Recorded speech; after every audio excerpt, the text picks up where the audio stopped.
Good morning, second graders. Welcome to today's read aloud of The Night at Dawn. And yesterday we read through chapter 6, and Jack and Annie had just barely escaped the guards in the castle. So now they are on to their next adventure. Chapter 7 is called A Secret Passage.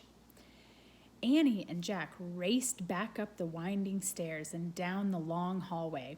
They hadn't gone far when they heard shouting behind them. Dogs barked in the distance. "They're coming!" Annie cried.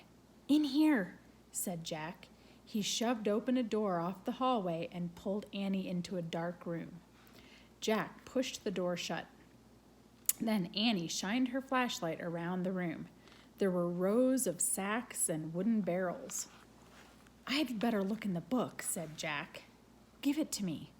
Annie gave him the flashlight and his backpack. He pulled out the book and started tearing through it.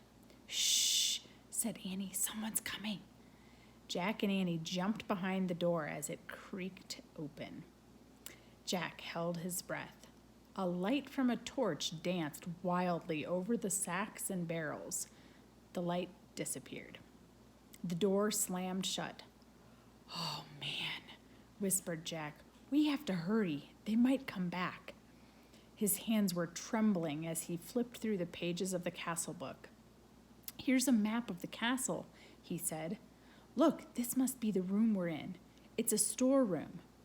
Jack studied the room in the book. "These are sacks of flour and barrels of wine." "Who cares? We have to go," said Annie. "Before they come back." "No, look," said Jack.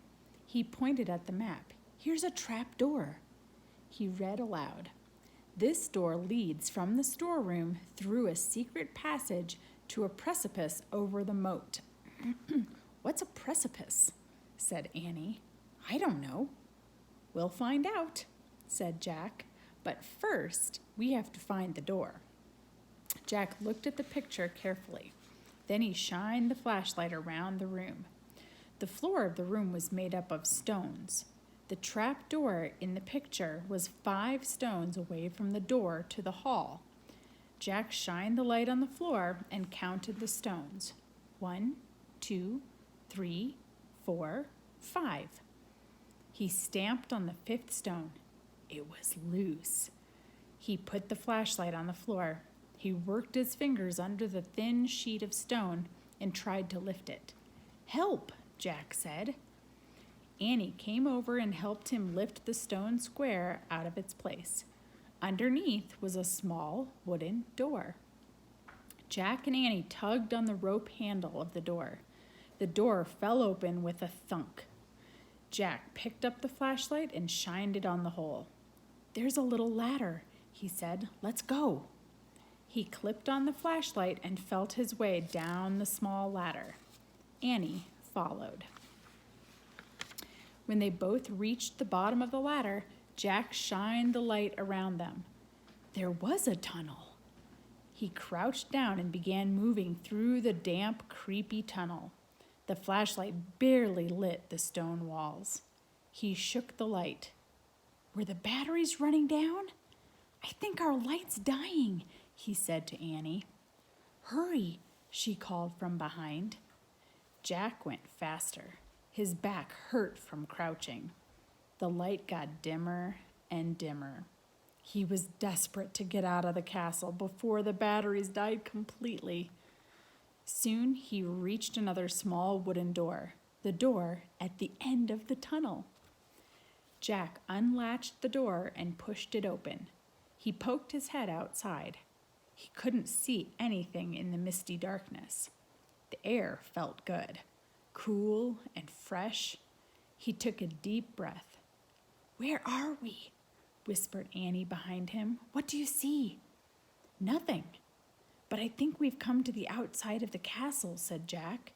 "I'll find out." Jack put the flashlight in his pack. He put the pack on his back. He stuck his hand out the door. He couldn't feel the ground, just air. "I'm going to have to go feet first," he said. Jack turned around in the small tunnel. He lay down on his stomach.